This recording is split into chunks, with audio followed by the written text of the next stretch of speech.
سلام، من دانیل شریعتی هستم، تولید کننده محصولات آرایشی بهداشتی و امروز میخوام نحوه تولید ظروف پت رو با هم دیگه بررسی کنیم. ظروف پت یکی از پرمصرف ترین کالاها در کل صنعت ها هست، چه صنعت غذایی چه صنعت آرایشی بهداشتی، به دلیلی که هم انعطاف پذیره، سبکه و بسیار قیمتش مناسب تر از شیشه در میاد. ظروف پت رو به دو روش شناسایی میکنن، یکی بر اساس دهانه این ظروفه، یکی بر اساس وزن این ظروف.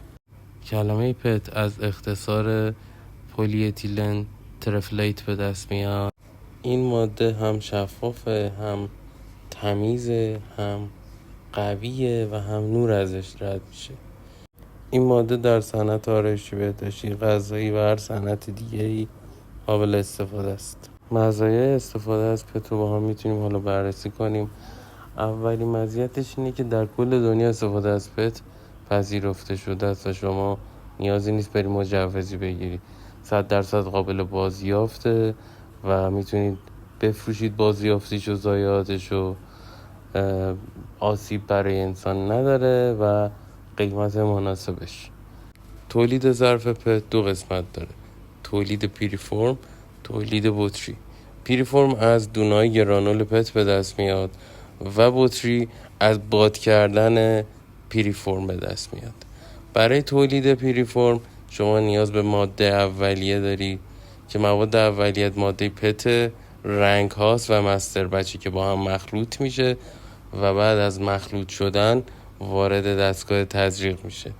دستگاه تزریق مواد رو گرم به داخل قالب پیریفرم تزریق میکنه. بعد از اینکه پیریفرم ساخته شد، آماده شد، پیریفرم میره برای قسمت فرمینگ. اینجا میتونید دستگاه تزریق رو ببینید که داره پیریفرم تولید میکنه. انواع پیریفرم از نظر دهانه اینجا نمایش داده شده. حالا پیریفرم های تولید شده رو دما میدیم، بهشون حرارت میدیم و آماده فرمدهیشون میکنیم. پیریفرم ها روی کانویر چیده میشه، داخل کوره میره و بعد از اینکه از کوره اومد وارد قسمت بادکنی میشه. پیریفرم داخل قالب قرار میگیره و دمنده دهانه قالب رو میگیره، فوت میکنه، فرم میگیره پیریفرم به حالت قالب.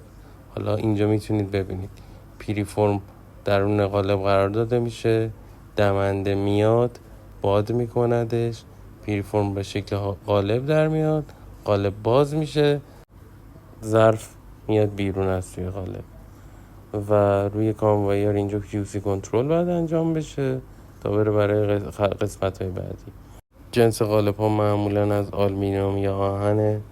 قالب ها از دو بخش نری مادگی و یه دهانه تشکیل شده که دمنده میاد اونجا قرار میگیره و ظرف باد میکنه.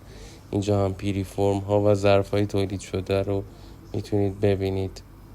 من یه فیلم از خلاصه تولید بطری پت آماده کردم براتون میذارم. اینجا پیریفرم وارد کوره میشه، اپراتور پیریفرم هایی که گرم شدن رو بر میداره و میذاره توی قرار دستگاه که همون دهانه قالب. دمنده میاد، سر قالب باد جاری میشه و پیریفرم فرم قالب رو میگیره، به شکل قالب در میاد و بطری آماده است.